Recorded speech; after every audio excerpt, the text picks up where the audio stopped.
Well, welcome, folks, to this edition of the 700 Club. With all the money and all the hype and all the Swarovski crystals by the thousands, the winner was not La La Land. No, it wasn't. And I was telling you, I had just turned the TV off when they announced it, and then I got on Twitter and I saw that there was this big mistake. Isn't that embarrassing? I mean, the poor guy, I mean, he's reading the card they give him, and it's the fault of the accounting firm, and they gave him the wrong card. They gave him the card for the best actress, and he reads it. Oh, and man. The biggest award of the night, how can you not have the right card? Hey, by the way, what was the name of the thing? Moonlight. What is it? Have you heard it? I saw the previews that I haven't seen it yet, well, but apparently it has a message that Hollywood it's those loves. messages. And if they just would, it used to be they had some good movies, but now they've kind of lost touch with America. But nevertheless, they're out there, and they had the chance to beat up on Trump a little bit. Well, the Democrats also had their deal, and it's a tale of two parties. Conservatives are largely supporting President Trump's goals for America and his plans for tax reform and repealing Obamacare. But many progressive Democrats are very unhappy with the direction of their party after this weekend's election for the chairman of the Democratic National Committee. Jenna Browder brings us the story from Washington. In a divided country of red and blue states, hands off our health care! America's major political parties are searching for unity. For Democrats, that responsibility now falls to Barack Obama's former labor secretary, Tom Perez. We need a chair who can not only take the fight to Donald Trump, we also need a chair who can lead turnaround and change the culture of the Democratic Party. Following his election, Perez nominated the man who came in second, Representative Keith Ellison, to be his number 2. As the first Muslim to serve in Congress, Ellison had the support of progressives like Bernie Sanders. We got to win elections. We're in this mess because we lost not one election, but 1,000 elections. Perez's election led to a social media battle when President Trump tweeted, "I could not be happier for him or for the Republican Party." Perez responding, "Democrats united across the country will be your worst nightmare." Trump also used his favorite platform to announce he won't be going to this year's White House Correspondents' Dinner. This latest shot in his ongoing battle with the media speaks right to his base. And they spoke back in a poll at the annual Conservative Political Action Conference, or CPAC. 86% said they strongly or somewhat approve of the job he's doing. And I am just elated to be here with a lot of other deplorables. It's just wonderful. Absolutely, way more excitement this year than last year in terms of we're going to actually get some things done we needed to get done the last 8 years. And the president made clear his plans to deliver for evangelicals. And I want to thank, by the way, the evangelical community, the Christian community, because the support for me was a record, as you know. Not only in terms of numbers of people, but percentages of those numbers that voted for Trump. So I want to thank you folks. That was amazing, an amazing outpouring. And I will not disappoint you. The question now, can he keep his promises he's made on topics like Obamacare, border security, and taxes? Ted Cruz tells CBN News he likes what he sees so far. Listen, I think the first month on substance and policy has been very, very strong. Trump is going to need the support of lawmakers like Cruz and conservatives from all walks of the Republican Party if he wants to push his agenda through. Conservatives may unite behind Trump, but the tougher audience comes Tuesday when the president addresses a joint session of Congress. That's where bringing the divided country together gets a whole lot harder. In Washington, Jenna Browder, CBN News. Thanks, Jenna. Our CBN News political correspondent David Brody is with us now. Trump got an A+ from the CPAC. The conservatives in Congress, are they going to hold steady, you think? Is Congress going to break?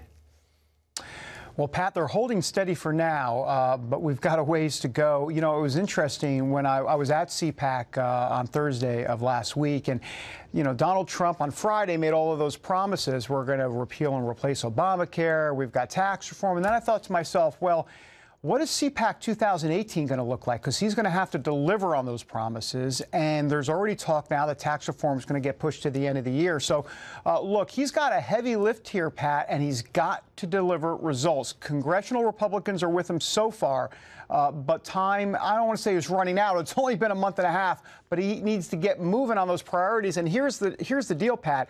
He has got this interesting dance with Republicans up on Capitol Hill. He has let them in quite a bit to the White House. In other words, Paul Ryan and his staff and Kevin McCarthy and his staff are really coming in and trying to figure out Obamacare and taxes. And so there's a lot of dialogue, but just no fine blueprint quite yet. You know, David, what they need, it seems like to me, is something relatively small beer, if I can use that term, instead of trying to have a comprehensive tax overhaul. Just cut some rates, you know, and give the people something that's tangible right now. That's what they need. Well, and that's been part of the frustration, Pat. You're absolutely right that, you know, what is the plan? What exactly is going to happen here? I mean, they can't even agree right now on this border adjustment tax we've heard so much about. And that's really the central tenet of what Paul Ryan and the Republicans want, to basically tax imports and not tax exports, as you know.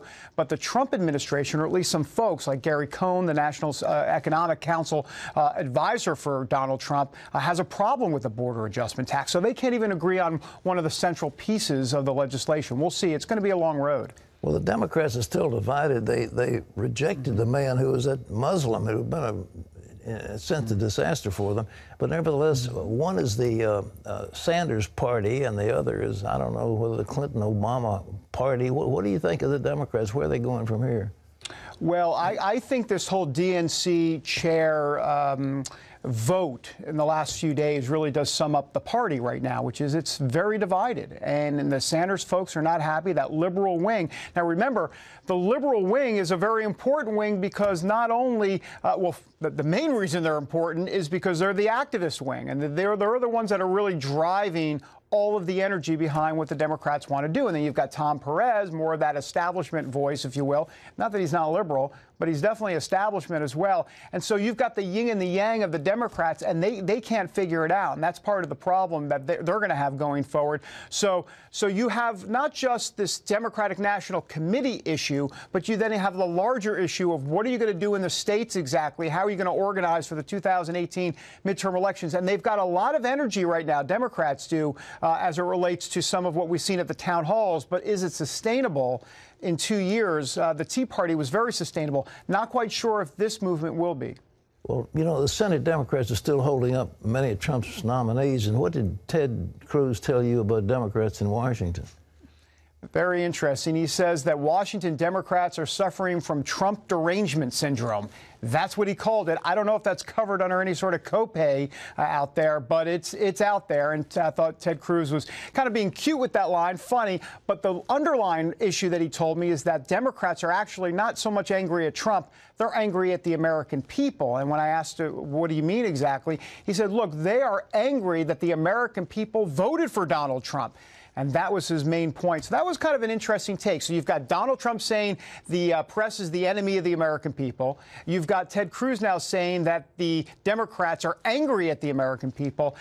There's some venom going back and forth. What a shock. It's Washington. A lot of venom going around here, Pat. Oh, I'm glad you're living there instead of me.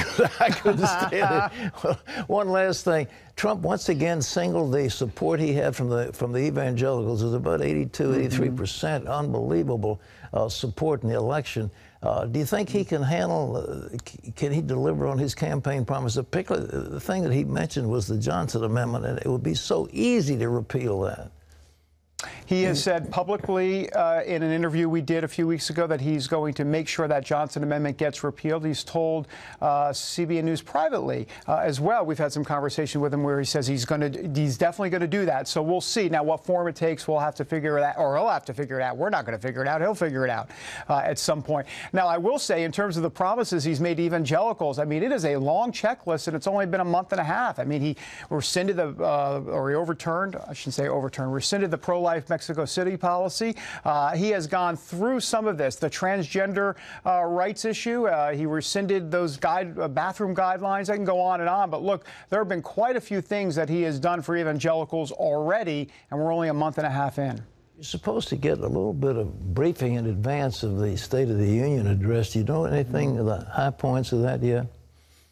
Well, I think it's going to be, I don't want to call it more of the same, but Donald Trump is going to lay out what he has done in the first month and a half, and then is going to, we're told by folks there at the White House that it's going to be all done with a smile. In other words, it's not going to be this bombastic CPAC red meat type of speech. Obviously, you're in front of a joint session of Congress, so he's going to do a little bit more of the charm offensive, if you will, and it'll be a talk about defense and talk about ways in which this country can come together. He's going to talk about uniting the country, but boy, I tell you what, he talks about uniting the country, but then gets on Twitter, and it's a different story there.